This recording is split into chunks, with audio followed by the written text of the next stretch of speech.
दिलों पर इत्मीनान और ईमान, ये सकीनत मिलती है ना, फिर ये कि ईमान, मेरा रुख अल्लाह की तरफ हो गया। इन्नी वज्जहतु वजहिया लिल्लज़ी फ़तरस समावाति वल अर्ज़ हनीफ़ा।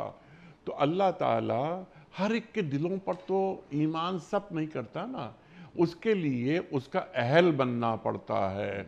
तो क्या हम क्वालिफाई कर रहे हैं मिन हैसुल उम्मा, या उसके तरीक़े क्या हैं? इरशाद।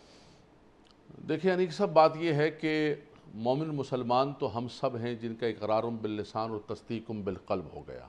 ठीक, वो सारे के सारे उस डेफिनेशन पर, उस कैटेगरी के अंदर दाखिल हो गए।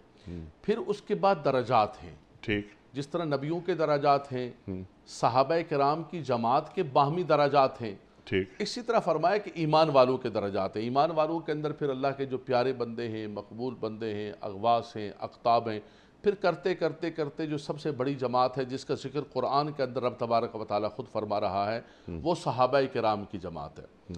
उम्मत के अंदर कोई गौस हो, कुतुब हो, अब्दाल में से हो, कोई भी हो, आक़ा दो जहाँ सल्लल्लाहु तआला अलैहि वसल्लम के एक सहाबी, एक अदना से अदना सहाबी, हुजूर के तो सारे सहाबा आला हैं, लेकिन जिसने हुजूर अलैहिस्सलाम की मुख्तसर से मुख्तसर सोबत इख्तियार की हो, उसके बराबर भी कोई नहीं पहुँच सकता है। एक तो जो मुश्किलात उन्होंने गुजारी हैं, फिर आक़ा दो जहाँ सल्लम के साथ रहे हैं, हुजूर का चेहरा अनवर देखा, उनके सामने कुरान उतरा, उनके सामने हदीस हुई, तो बिल्कुल रब तबारक व तआला ने उनके दिलों पर ईमान को सब्त फरमा दिया। तो ये ईमान वालों के दराजात हैं।